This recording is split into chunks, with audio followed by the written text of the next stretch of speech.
İş saatından əlavə iş, qeyri-bərabər maaş, təhlükəsizlik qaydalarının yetərsizliyi, işçilərin birləşmə azadlığının olmaması. Azərbaycan əmək hüquqları sahəsində Avropa standartlarına cavab verə bilməyib. Bunu Avropa Sosial Hüquqlar Komitəsi Azərbaycanla bağlı sonuncu 2025-ci il üzrə hesabatında yazır. Komitənin araşdırdığı 6 sahənin heç birində Azərbaycan öhdəliklərinə əməl etməyib. Qadın və kişilərin maaşları arasındakı fərq əsas problemlərdən biri kimi göstərilir.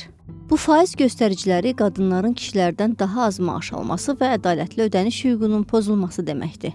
İşçilərin birləşmə azadlığı ilə bağlı da komitə həyəcan təbili çalır. Hesabatda deyilir ki, bu yöndə heç bir addım atılmayıb. Hesabatda Beynəlxalq Həmkarlar İttifaqları Konfederasiyasından sitat gətirilir. Azərbaycandakı platforma işçiləri ən həssas işçilər arasındadır və çox vaxt əsas əmək hüquqlarından məhrumdular. Onların Həmkarlar İttifaqı yaratmaq hüququ tanınmır və onlar heç bir Həmkarlar İttifaqı müdafiəsindən yararlanmırlar. Azərbaycan hakimiyyəti ölkədə təməl hüquqların təmin olunduğunu bildirir. Azadlıq Radiosunun oxşar mövzuda bundan əvvəlki materialında deputat Fazil Mustafa işçi hüquqlarını müdafiə edənlərə təzyiq yoxdur demişdi. Heç kim qanunun açıq şəkildə pozulmasına maraq göstərə bilməz və bunu etməməlidir.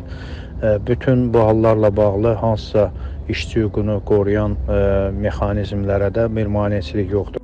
Lakin hazırda işçi hüquqlarını müdafiə edən fəallardan 5-i fərqli maddələr, xuliqanlıq və narkotik ittihamları ilə həbsdədirlər. Özləri həbslərini siyasi sifariş hesab edirlər. Onlar işçi masası Həmkarlar İttifaqları Konfederasiyasını təmsil edirdilər və azadlıqdaykən işçilərin pozulan əmək hüquqlarını ictimailəşdirirdilər.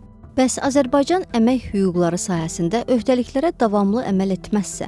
Azərbaycan öhdəlik daşıyır ki, bu hesabatdakı tövsiyələrə əməl etsin. Müvafiq olaraq Avropa Şurasının Nazirlər Komitəsi, sosial komitənin hesabatında nəzərdə tutulan tövsiyələrin icrası ilə bağlı qərar və qətnamələr qəbul edə bilər. Hansı ki, bu qərar və qətnamələr də Azərbaycanı, deməli, bu sosial komitənin hesabatında nəzərdə tutulan tövsiyələri yerinə yetirilməsini yəni istəyər və buna çağırış edər ki, Azərbaycan bu deməli tövsiyələri yerinə yetirsin.